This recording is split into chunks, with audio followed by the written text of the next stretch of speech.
Hey guys, I wanted to talk to you a little bit about the super Easter egg that we could expect for Black Ops 4. And there's going to be one issue with it for a lot of people, and I wanted to show you how to deal with that and the easiest way to do it. For Black Ops 3, we got a super Easter egg when we completed the main Easter eggs. We got either a summoning key for Shadows of Evil or these gate worms if we finished the other main Easter eggs on the other maps. When you finished all of the main Easter eggs, you were rewarded with an RK5 as an additional starting weapon on all the maps. You were able to get Takio's katana and have all upgraded weapons on Revelations. There was a lot of controversy around this super Easter egg, and I think people wanted more, and Treyarch listens to the community and they typically give us what we want, so we could possibly expect something pretty big for Black Ops 4. So the first indication of a super Easter egg being implemented for Black Ops 3 was during DLC 1 when we noticed those icons of the gateworm and the summoning key started to show up when people were completing the main Easter eggs. So we had the icons for Black Ops 3 to let us know what we've completed and let us know that it's tracking it. And we have something even better for Black Ops 4 that could indicate that we are being tracked for what we're doing for Easter eggs, and there might be some kind of reward at the end if we do them all. If you go into the zombie menus and go into Classic, you can see all the maps there, and you can see that the main quest or the main Easter eggs are being tracked if they've been completed or not. And I don't think a lot of people are going to have issues with completing them, but there is one map that I think people will, and that is Unclassified, where you have to reach round 150 to see the ending cutscene, and then at that point it will tell you that you have completed the main quest for that map. So if there's going to be a super Easter egg, then people are going to need to figure out how to get to 150, and a lot of people are going to struggle with that. But right now there is a way to do it that is so easy and so fast, but they are going to patch this really quickly. So I wanted to get this video out and show you guys what you can do to get this completed. The first thing I want to show you guys is how to set up your loadout. Now there's going to be some perks that you can put in that's going to help you, but the power is not going to be on the map, so you're not going to have access to the perk machines, but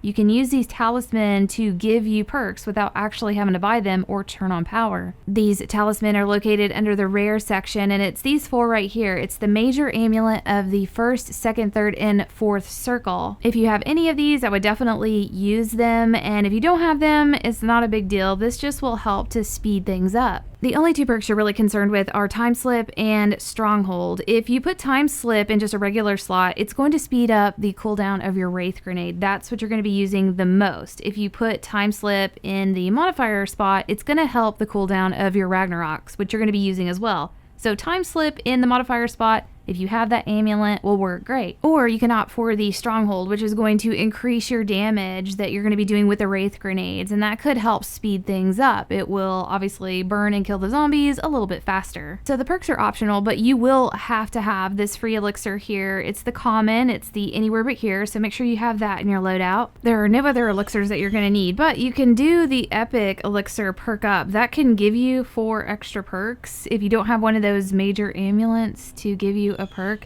This might give you a Time Slip or Stronghold. If you do use this and you're trying to get Stronghold or Time Slip with it, make sure you don't already have those in your loadout, or it definitely won't give it to you. And last, you want to make sure you have your Ragnaroks in your special spot and the Wraith Grenades in your equipment. Once you're set up, go ahead and load up Classified, and if you're trying to get the cutscene, make sure you're in regular, classic, hardcore, or realistic. You cannot get the cutscene in custom zombies or the casual mode. This will go the fastest with the classic regular mode, and if you're doing it solo.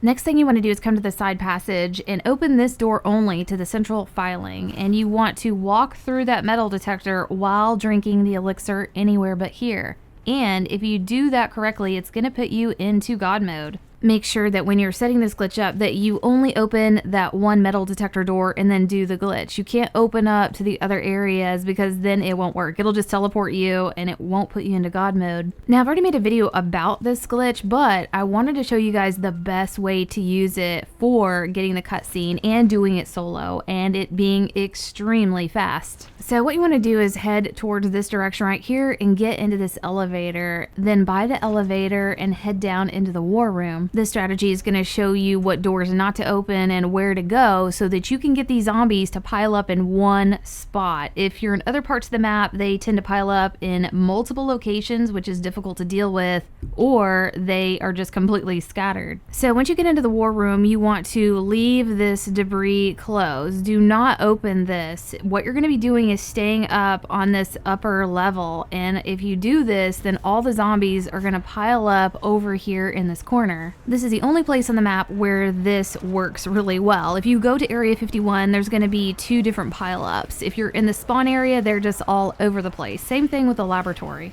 And shout out to Mr. Choose for mentioning this to me. He told me about this yesterday and I went and tried it out and I was like, this is really good. I want to tell people about this and it will hopefully give them a chance to do the Easter egg. Originally when I made this video, I was telling people to go to the elevator in the spawn area and have somebody in God mode block the door and have someone not in God mode behind them in the elevator so it would attract the zombies. But in the high rounds, the zombies push through the door and it will get the people in the elevator down. This method here is so fast.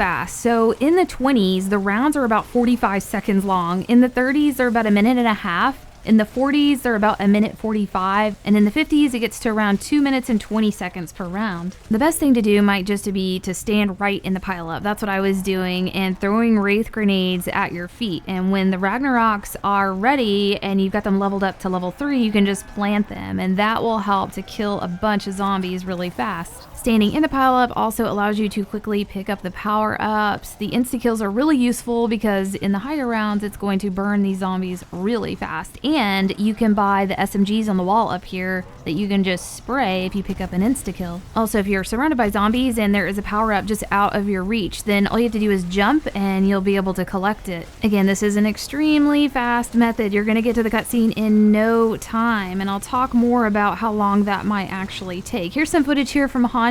He was doing it earlier. He used the perk up elixir to get 4 extra perks, and it didn't give him the stronghold, but it did give him some of the others that could help a little. There's one there called the Zom Shell, and that can occasionally create an explosion that will kill everything, so that helps a little bit. For the perk up, you can only use it once if you're holding the 4 extra perks. You have to get down to get rid of them to get a new cycle, but that's probably not a good idea if you're on solo. So let's talk about how long it might take you to get to that ending cutscene on round 150. I went to round 51 in 1 hour and 37 minutes, which is really fast. And the rounds are going to continue to get longer when you get up to 150. And my guess is you might have to play anywhere between 6 and 8 hours. I'm not 100% on that. That is just a total guess. If you guys do try it and do try this method, let me know how long it takes you and message down in the comments so other people can see. But I hope this helps you guys out and helps to get this cutscene for people that feel like they just can't do it. And we'll see you next video. Thank you for watching Glitching Queen's video. Hoorah!